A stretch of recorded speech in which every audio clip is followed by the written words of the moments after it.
Hi everyone, my name is Steph, this is the Novelty Corner and welcome to another reading vlog. Now I don't normally start my reading vlogs in my normal filming location because they're usually far more casual, and they will be in a moment, but since I had the camera out, I thought I would film an intro for this reading vlog. So this one is my Valentine's Day themed novella reading vlog. I had a couple of Valentine's Day themed novellas that I wanted to read, including Jacquot's newest book, Cupid's Peak, as well as Jackie Lau's Valentine's installment to the Holidays with the Wong series, which is a big surprise for Valentine's Day. So I wanted to read those two. And then I just decided to do a little bit of a search on Amazon for romance books and Valentine's Day.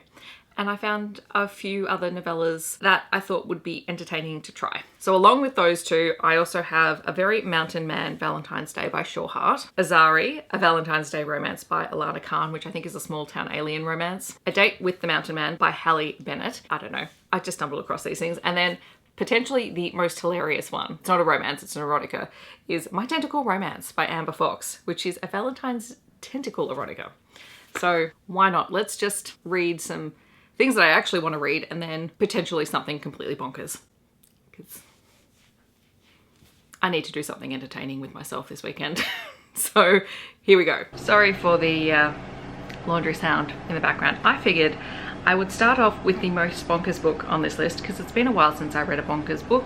So we're going to read My Tentacle Romance by Amber Fox because it's also the shortest one, and in about half an hour Brie is going live and I want to watch that live, so I thought we'll just try and fit one in between editing videos and watching live shows. I don't know how this is going to go. This could be very interesting. Okay, well that was ridiculous. So, the things that I read every now and then. Alright, so it is an erotica. There's no HEA or HFN. The heroine is Jennifer. It's Valentine's Day. Her boyfriend breaks up with her in the middle of a restaurant. She storms out of there, drives herself home, but on the way her car stalls, and for some unknown reason, instead of getting out her phone and calling for help, I don't even know if she has a phone in this book, I don't think it's ever mentioned, she decides to go walking. She leaves her car and just walks off. She decides to get off the road and goes walking through the trees to find a cave because it starts raining. Okay, fair enough, she wants to get out of the rain. Go back to your car, woman. In the cave, she meets a tentacle monster that's never actually just described. He's just a tentacle it's just a tentacle monster with tentacles. They have sex. She ends up leaving with a whole bunch of eggs in her belly, which gross. Like, it was like 30 or 40 pages long, so very, very short and very random and weird. I feel like that's very on brand for me. I think I will probably read Cupid's Peak next because I really want to read another Jacquot book. I think that'll be what I pick up next. Okay, so Cupid's Peak is adorable and steamy, just like all the other Holy Nights novellas. So this is like book 5 in the series. Anyway, you can read them all as standalones. So you have Mia, who is an introvert. Her twin sister is an extrovert and has organized for her to go on a blind date on Valentine's Day. And when Mia gets to the blind date, she sees Eli, who is someone that she knew in high school. She tutored him in maths and he is now an NHL hockey player, and he is obsessed with her. Like, he has just been in love with her the entire time that he's known her. And they've been apart for 10 years because she was so shy and he wanted her to make the first move, but realized, you know, later on that of course she wasn't going to do that because that's not her personality. Anyway, so they're on this blind date at the top of a mountain. They get snowed in. It's very hot. So this has a lot of exhibitionism kink in it and a lot of steam. And it's just great. And we're just continuing my trend of hockey books. You know, I haven't read one in a couple of weeks, so I was due, and now I want more. But the next Holy Nights novella is coming up around Mother's Day. So that, I'm very intrigued to see what happens with that particular book. I don't know what I'm going to read next. I think I have to do a quick trip to the grocery store and then I will decide. I'll probably read the Jackie Lau book. Clearly I had forgotten why I don't go shopping on a Saturday because half my school was there. So plenty of kids around, but I'm going to read the Jackie Lau Valentine's Day novella. It is a big surprise for Valentine's Day. I have an apricot Danish to eat because it's the afternoon, I'm hungry. We're gonna do this. Okay, so that was super cute.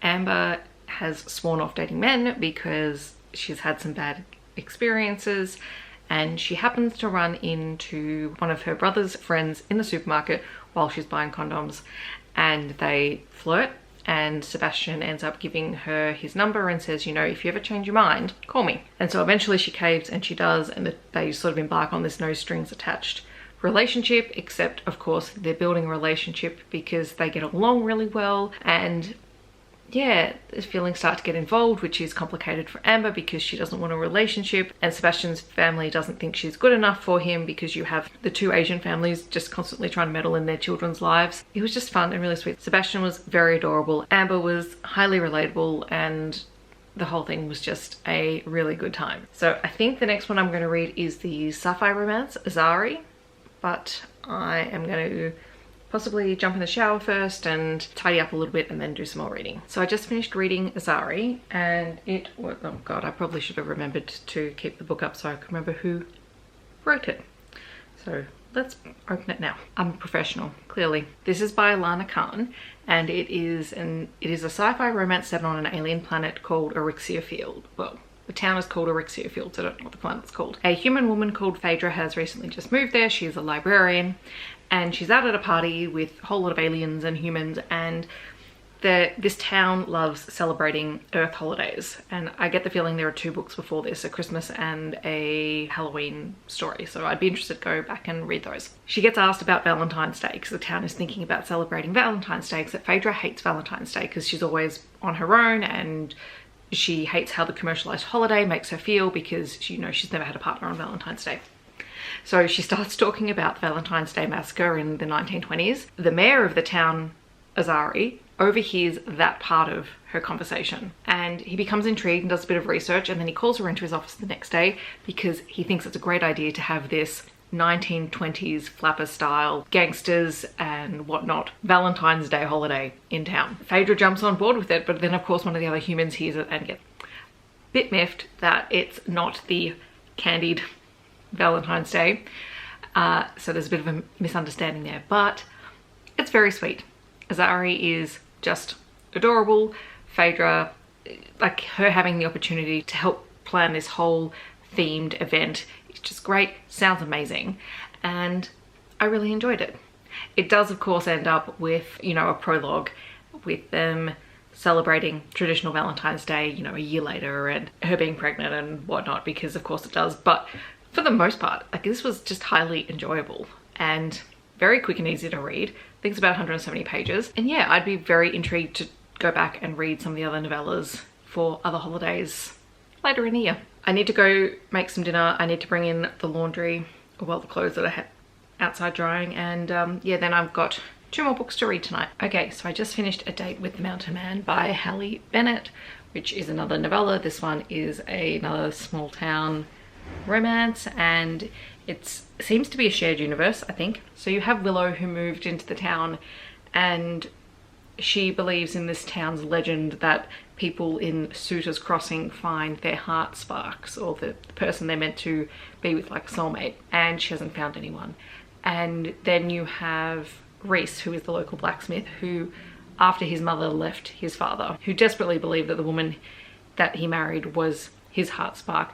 Reese is kind of disillusioned because his parents split up, his father never got over it, and he doesn't have a relationship with his mother. Anyway, the two of them end up meeting because they're both on like a blind dating app, and there's an instant attraction, but Reese is still very grumpy, very jaded about the whole heart spark thing, whereas Willow really believes in it. She works in a wedding dress boutique and she believes in that wholeheartedly.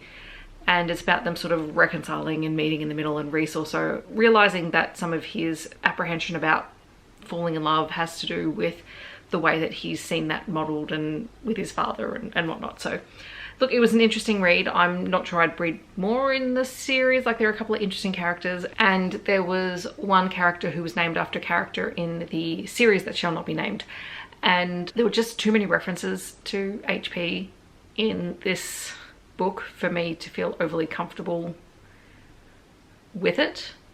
Like, I know it's not the characters' faults, but I don't like when it's overdone. If it's like a one and done mention, like, I can kind of move past that, but when it's fairly frequent, I'm just like, no.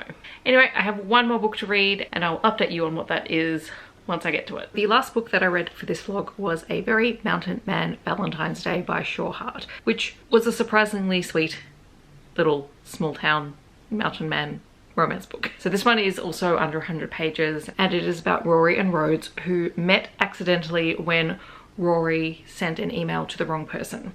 So she runs a little Etsy store and she was trying to contact a customer and she got the email address wrong, and so she ended up emailing Rhodes, who is a former soldier who's been scarred and now lives on this mountainside in a small town with a group of men who have similar stories to him, and they all built cabins on this mountainside. After that first accidental email, they continued emailing each other like once a week, and then it got to the point where they were emailing each other every day. And Rory eventually just said, no, we need to meet, or we need to end this because she can't do it anymore. So Rhodes finally gives in, and she basically hops on a plane the next day and heads out to see him, and it's very, very sweet. I would have to say the steamy scenes in here aren't my favorite. They're fine, there's nothing wrong with them. There were just a couple of little things that were said in passing that I'm just like, yeah, that's a bit dramatic, but it is very sweet. And then it does do the thing where you get a 1 year later epilogue and then a 10-year later epilogue, and it's very, very cute and sweet, and it was a nice way to end this reading vlog. So of the 6 novellas that I read for this vlog, Cupid's Peak is definitely my favorite. Just hands down, really enjoyed that. Then A Big Surprise for Valentine's Day by Jacquot, because I love the Holiday with the Wong series. Next I would go with Azari, just because I haven't read an alien small town book in a while, and it was the 1920s thing was just fun. Then A Very Mountain Man, Valentine's Day by Sure Heart. The whole premise of it was very cute. Then A Date with the Mountain Man, and then my Tentacle Romance, because that was just bizarre. But yes, those are some Valentine's Day themed novellas, and I probably should have filmed this earlier in the month, but clearly I was not organized and did not think of it. But it was a nice way to spend today, just reading all of those novellas. I'll leave everything linked down below so that you can check it out. If you've read any of them and you want to have a chat about them with me down below, please feel free to, or feel free to share any of your favorite Valentine's Day themed romance novels. If you want to let me know that you're here but you don't want to leave a comment, feel free to leave any kind of heart emoji. Otherwise, I hope that wherever you're in the world, you're staying safe and healthy, and I will see you in my next video. Thanks so much for watching. Bye everyone.